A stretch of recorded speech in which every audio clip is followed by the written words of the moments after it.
Bonjour, je vous retrouve pour ce deuxième épisode de la mini-série Le commerce de proximité a-t-il sa place sur le web? Si vous n'en êtes pas encore persuadé, je vous recommande de regarder l'épisode 1. Le commerce de demain sera figital, physique et digital. Cette période tellement bizarre que nous vivons aujourd'hui fait émerger de nombreuses idées. Hier, TF1 présentait une expérience Figital menée en Bretagne à Plouescat, où les commerçants ont investi le web pour que les habitants puissent commander en ligne et être livrés. Démarche solidaire qui permet d'une part aux habitants de ne pas se priver et d'autre part aux commerçants de ne pas perdre leur chiffre d'affaires. Si l'expérience vous intéresse, je mettrai le lien dans le commentaire. Aujourd'hui, nous allons donc parler réputation et pas uniquement e-réputation, puisque les commentaires laissés sur le web rejaillissent directement sur la réputation de votre établissement. Dans l'épisode 1, je vous parle donc du parcours client. Petit rappel, 80% des consommateurs commencent par consulter le web et comme 92% de la population passe par Google, si votre présence n'y est pas optimisée, il ne viendra jamais dans votre boutique. Maîtriser cette première étape est essentielle et elle ne concerne pas que les commerçants, comme vous pouvez le constater dans l'article du Figaro. Considéré auparavant comme une simple cible marketing, le consommateur a pris un tout autre statut au fil des dernières années.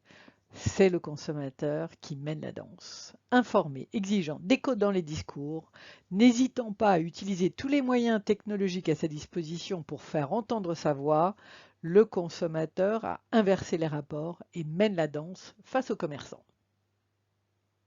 L'idée que l'on se fait du web au départ est souvent mondiale, mais comme nous sommes tous branchés, le web est devenu local. Une recherche sur 4 est accompagnée d'un terme géographique.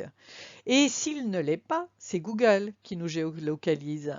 Les premières réponses sont donc les établissements les plus proches de chez vous.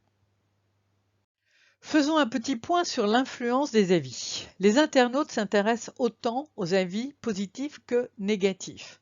93% des personnes interrogées ont renoncé à un achat après avoir lu un avis négatif. Et 95% d'entre eux sont au contraire passés à l'acte après avoir lu un avis positif. L'importance du mécanisme varie toutefois en fonction du type de produit ou de service. Elle est primordiale pour les services de proximité tels que l'hôtellerie, la restauration, la coiffure, les plombiers, les médecins, l'artisanat, etc. Elle est moindre pour les distributeurs qui, eux, auront à mettre en place un partenariat avec les marques qu'ils vendent, ce qui n'est pas toujours simple à gérer, mais j'y reviendrai dans un autre épisode. Dans tous les cas, les conseils d'amis constituent le principal facteur de décision et de confiance, et ces avis-là, nous allons les retrouver sur les réseaux sociaux, dont je vous parlerai ultérieurement. Lorsque je tape coiffeur Nantes sur Google, s'affichent sur la droite les informations concernant un coiffeur nantais. À partir de cette fiche, j'ai déjà beaucoup d'informations et des liens pour accéder à son site, ainsi que l'itinéraire pour me diriger facilement jusqu'à lui. À partir de mon mobile, j'ai également la possibilité de l'appeler directement. Elle affiche aussi évidemment les avis, qui sont excellents puisqu'il obtient 4 étoiles en moyenne sur 38 avis. Nous sommes ici dans Google My Business. En revanche, je constate que ce coiffeur ne gère pas sa fiche Google My Business.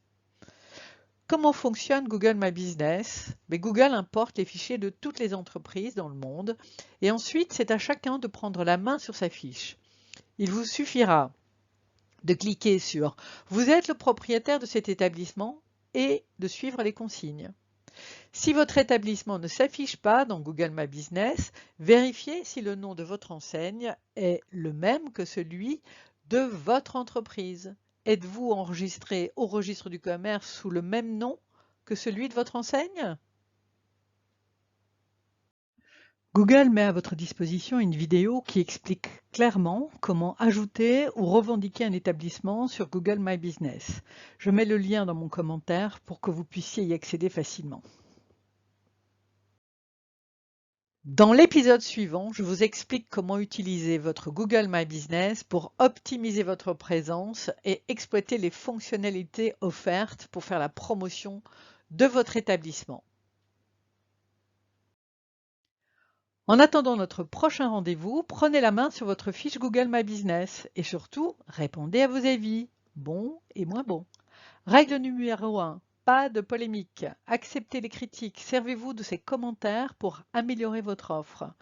Si vous jugez un avis totalement injustifié, vous avez la possibilité de contacter Google. Ou mieux, entrez en contact avec la personne pour résoudre le problème et lui demander par la suite de republier un avis. Un client insatisfait que vous arrivez à satisfaire sera très sensible à votre démarche. On constate que souvent, ils deviennent votre meilleur ambassadeur. Pensez à le rendre visible sur le web.